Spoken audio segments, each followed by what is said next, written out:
Welcome everyone. My name is Leo Baret and I work in product marketing at CODESYS. Over the next 30 minutes, I want to give you a clear picture of CODESYS 4, what it is, why we are building it, and how it relates to CODESYS 3 you already know. Right at the start, CODESYS 4 is not a replacement. It is a second tool built for requirements that CODESYS 3 was never designed to address. Let me begin with where things stand today. You can see 6 topics on screen. We start with CODESYS 3 as it stands today, then look at why a second tool became necessary. From there, we move into the architecture, our development principles and release model, the scope of the first version, and finally, when to use which tool. Let us start with the foundation. I want to start with the single most important message of this entire webinar. The CODESYS 3 development system will continue to be developed and maintained for the foreseeable future. More than 300,000 users around the world depend on CODESYS 3 every day. The system carries over 20 years of maturity and more than 1,000 person-years of engineering effort. It is proven, it is stable, and it covers the needs of the vast majority of automation projects. So when we talk about CODESYS 4 today, please understand it as a complement, a second tool for scenarios that CODESYS 3 was not built to handle. CODESYS 3 continues to receive active development and support. That naturally raises the question, if CODESYS 3 is this capable, why build something else? There are 4 concrete drivers behind CODESYS 4, and I want to walk through each one. The first is platform dependency. CODESYS 3 runs exclusively on Windows. If you need Linux, you need a virtual machine. We evaluated porting CODESYS 3 to other platforms, and without a fundamental architectural change, it is simply not viable. The second driver is the convergence of IT and OT. Git, CI/CD pipelines, and DevOps practices are arriving in automation. At the same time, soft PLCs and virtual controllers are increasingly running on Linux. But the development tool only runs on Windows. That gap is becoming harder to ignore. Third, team development. Many automation projects are maintained over years by mid-sized or large teams who need proper collaboration tools. Version control, branching, code review. And fourth, customer demand. We have been hearing requests for platform-independent development for years. With that motivation in mind, let me show you 3 design decisions that shaped everything in CODESYS 4. Before I show you the architecture, I want you to understand 3 decisions that come before everything else. If you keep these in mind, the technical details will make sense. The first decision: separate backend and front-end. The backend handles compilation, project management, and device communication. It is platform independent. It runs on Windows, Linux, or potentially on the PLC itself.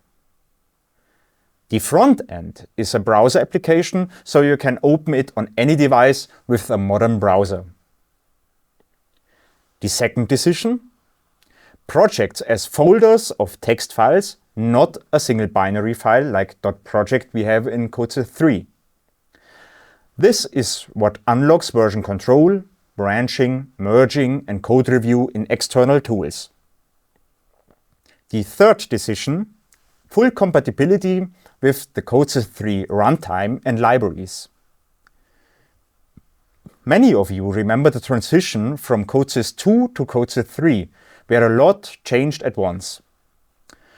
We have deliberately chosen not to repeat that. These are the anchor points. Now let me take you through the architecture in more detail.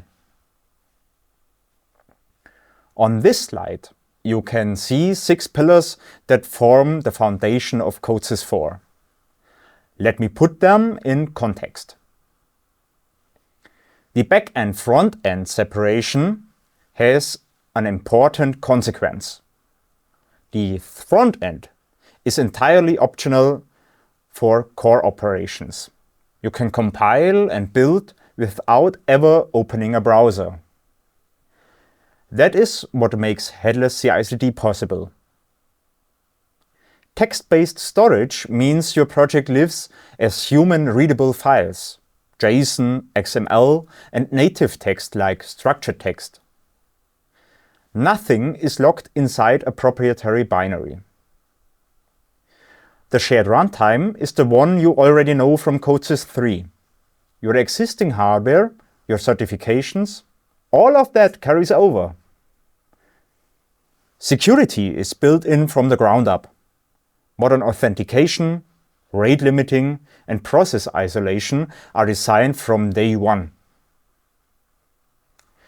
The CODESYS library concept is fully adopted, with semantic versioning and log files added on top for explicit, reproducible dependencies.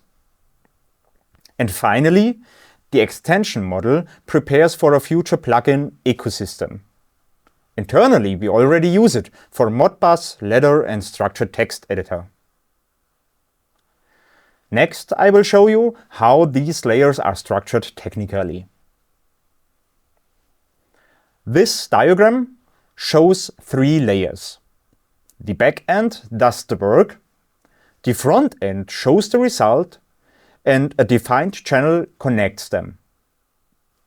The back end is built on .NET 8 LTS. It handles compilation, project management, and PLC communication through the CODESYS gateway. It runs natively on both Windows and Linux.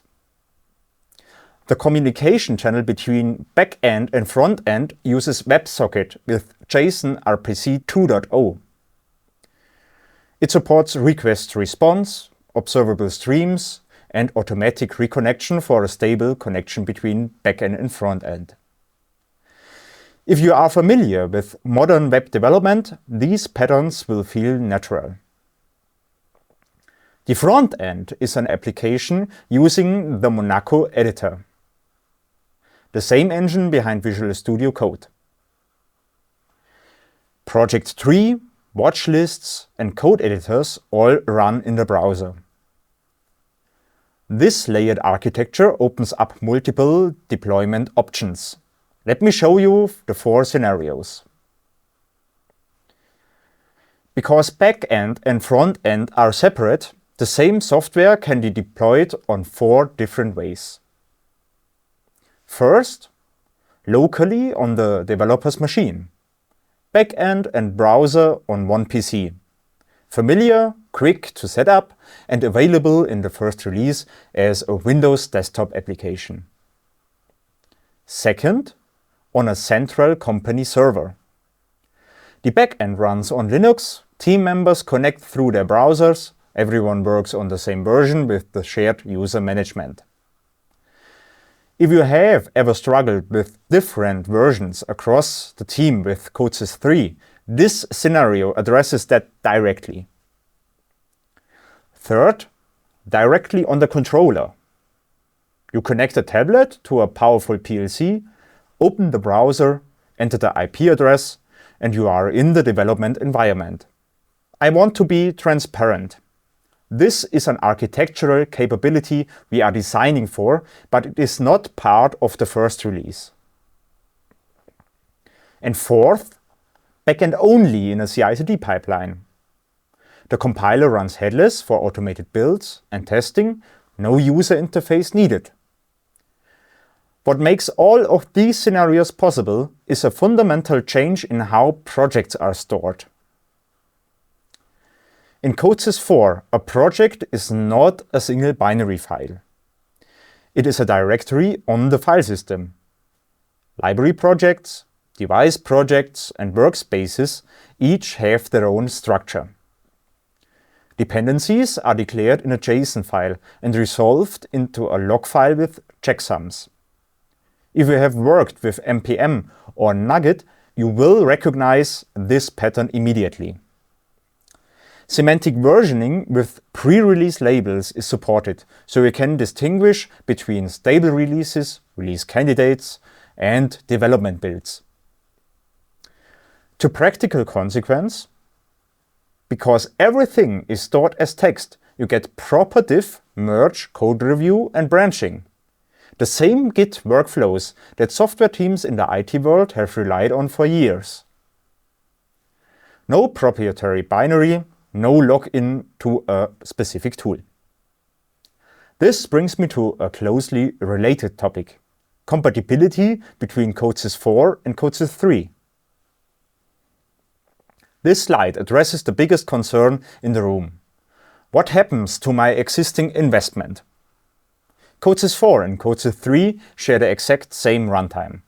No new target hardware, no new runtime certification, no parallel operation. Code compiled in CODESYS 4 runs on any controller that already runs CODESYS 3 code. For libraries, the compatibility goes both ways. One requirement to be upfront about: CODESYS 4 only supports runtimes from Service Pack 18 onward, the versions that include user management. We deliberately chose not to re-implement the older insecure protocols for runtimes before Service Pack 18. If we have been wondering about investment protection, this compatibility is the answer. Now let me show you what the two tools share under the hood. You can see 4 shared building blocks on the screen, and these are not just compatible, they are jointly developed. The IEC editor Ladder shares a common technical core. The compiler produces identical machine code regardless of which tool you use. The library concept carries over fully, and compiled libraries move freely between both tools in both directions. And the runtime on the PLC is exactly the same. In practice, every library you have built in CODESYS 3 remains fully usable. Your engineering knowledge and your tested code carry forward. Beyond the shared technology, CODESYS 4 also introduced security as a core architectural principle. Security was a design requirement from day one, not something we added later in response to an audit or a regulation. In the server deployment, CODESYS 4 runs as a separate operating system process for every user session. That means if one session crashes, no other user is affected. Modern encryption is used throughout, and authentication mechanisms including XSRF token protection are built into the communication between front-end and back-end. This matters especially in light of new regulations. The Cyber Resilience Act and the updated machinery regulation are raising the bar for what manufacturers need to demonstrate in terms of security. Automated build and test processes, which CODESYS 4 is designed to support, help you produce the compliance evidence these regulations require. If your organization is already preparing for these standards, having a reproducible, auditable build pipeline is a significant advantage. With that, let me turn to the development philosophy behind CODESYS 4. You can see our guiding principle on screen. And I want to read it out because it explains a lot about why the first release looks the way it does. Quality and long-term viability of the architecture take absolute priority over a complete feature set. We made a conscious decision not to repeat the experience of the CODESYS 2 to CODESYS 3 transition, where a great deal had to change at once. Instead, we invested heavily in getting the foundations right: the compiler, the editor integration, the file-based storage and client-server architecture, as well as the extension model. That foundation is now solid and thoroughly tested. Going forward, we will build features on top of it at a steady pace. And that is exactly what the agile release model is designed to deliver. This leads me directly to a principle that many of you will care about deeply. IEC 61131.3 remains the programming standard in CODESYS 4. Your expertise is fully preserved. Some approaches in the market try to move PLC programming entirely into text-based IT toolchains. We have taken a different path. IT methods like version control and CI/CD are made accessible for automation engineers without asking you to leave the tools and languages you know. That is why the letter editor is included in the first release, a deliberate signal that graphical programming languages belong to PLC development, even as workflows modernize. IEC 61131.3 remains the foundation. Modern capabilities are layered on top. Over 20 years ago, we added object orientation to CODESYS. Available, but never mandatory. The same principle applies here. How do we make sure new features reach you quickly? Through an agile release model. We plan to release a new version of CODESYS 4 approximately every 2 months. There are no separate patches, bug fixes and new features shipped together in the next version. This approach keeps our development moving quickly because we avoid the overhead of maintaining parallel branches. Our roadmap for roughly the next 18 months is publicly available. Beyond that, long-term goals are shared in the customer portal. On your feedback plays a direct role in how we prioritize. The backlog is shaped by what early adopters tell us matters the most. I also want to set expectations here. Firm delivery dates for individual features are only realistic in the short term. That is not a limitation, it is how agile development works. We commit to the cadence and each release delivers the highest priority items from the backlog. What this means for you? If a feature matters to you, let us know. Early adopter feedback directly affects what goes into the next version. With that, let me show you what the first release specifically contains. The first release comes in 4 variants. C4 Desktop Win is a Windows desktop application for single-user development. It runs a local backend and an embedded browser, the same pattern behind VS Code or Slack. C4 Server is a multi-user server for Linux, available as a Debian package. This is the team variant, with user management, multi-user sessions and process isolation. C4 is the command line interface for CI/CD pipelines. Compile, build and validate projects with a JSON output option for machine-readable results. And C4 PKM is a package manager for extensions and profiles. All 4 share the same .NET 8 core. The experience is consistent regardless of which variant you use. The natural follow-up question is, which PLCs can I target?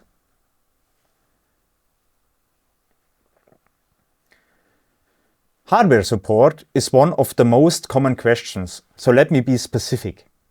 You can target Raspberry Pi controllers in multiple variants. Windows soft PLCs are supported. Control Win and Control RTE, 32 and 64-bit. Linux controllers on x86, ARM and ARM64 are covered, and virtual controllers are available. One important clarification: in the first release, only CODESYS native runtimes are supported. Third-party hardware and fieldbus protocols, like EtherCAT or Profinet, will follow in later releases.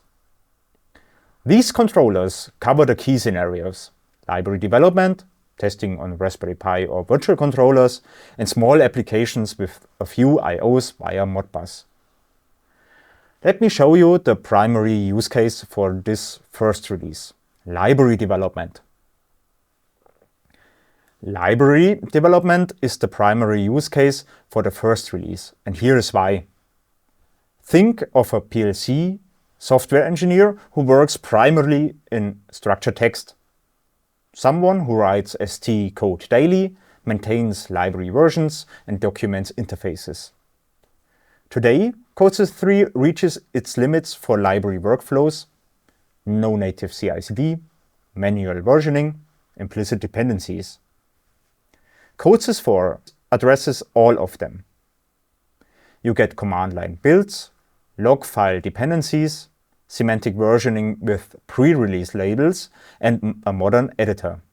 You can build, version, and publish libraries automatically in a pipeline. Set it up once, and every commit follows the same process. Let me walk you through what that pipeline looks like. The workflow has 3 steps, and once set up, it runs the same way every time. First, you develop your ST library in CODESYS 4 or CODESYS 3 and commit the code to the Git repository. Second, the pipeline takes over. The compiler runs headless and produces a compiled library with a checksum and validates the log file for dependency consistency. Third, you deliver. The compiled library can go into a CODESYS 3 project or a CODESYS 4 project. Because both share the same runtime and library format, the output is immediately usable in either. That is the core value. Every commit follows the same defined path with reproducible results. In webinar 2, we will demonstrate this live. The CLI commands, version management options, and full GitLab pipeline integration. Now let me summarize what is included in the first release and what comes later. I want to be transparent about scope. Setting the right expectations matters. On the left, what is included? Targeting September 2026. The structured text editor with syntax highlighting, autocomplete and hover. Ladder diagram 0.1 with basics functions. The compiler with full CLI access. Library management with log files and semantic versioning, a basic Modbus configurator, inline monitoring for structured text, and light and dark themes in English and German. On the right, what is not included: graphical editors for CFC, FBD, and SFC, breakpoints, stepping and variable forcing, online change and ladder monitoring, the test manager and library documentation generation, visualization, motion, and OPC UA, external partner extensions, and a marketplace. You will notice that the right column contains what you need for classic commissioning. That is intentional. The first release focuses on library development and CI/CD, and for those use cases, it is production ready. Now let me address timing and cost. Let me give you clear answers on timing and cost. The first release ships in September 2026. I wanted to emphasize this is not a beta or a technology preview. It is a production-ready release for library development and CI/CD workflows and basic application development. Starting in fall 2026, new versions will follow approximately every 2 months. As I mentioned earlier, there are no separate patches. Each new version includes both fixes and new features. Through the end of 2028, CODESYS 4 is free of charge. From 2029 at the earliest, a paid licensing model will apply, most likely as part of the Professional Developer Edition, which already targets library development and CI/CD integration for teams. So if you are considering when to get started, there is no financial barrier for the foreseeable future. And those who adopt early have a direct opportunity to influence our development priorities. Your feedback shapes what we build next, and the earlier you are involved, the more impact you have. That brings us to the final topic. When should I use CODESYS 3 and when should I use CODESYS 4? This slide I would encourage you to bookmark because it answers the most common question. CODESYS 3 remains the right tool for classic commissioning, complex projects with the full feature set, visualization, motion and field buses, and proven workflows with the test manager and debugger. CODESYS 4 is the better choice for platform-independent development on Linux or ARM, CI/CD pipelines with headless builds, team collaboration on a central server, and library development in structured text. It also works well for small applications, for example Modbus on a Raspberry Pi. A conversion tool is planned to help move projects between the two versions, CODESYS 3 and CODESYS 4. For most structures, it will work smoothly. Complex configurations and projects may have limitations. Let me close with the single most important takeaway. If you take away one thing from today, let it be this. CODESYS 4 is a complement to CODESYS 3, not a replacement.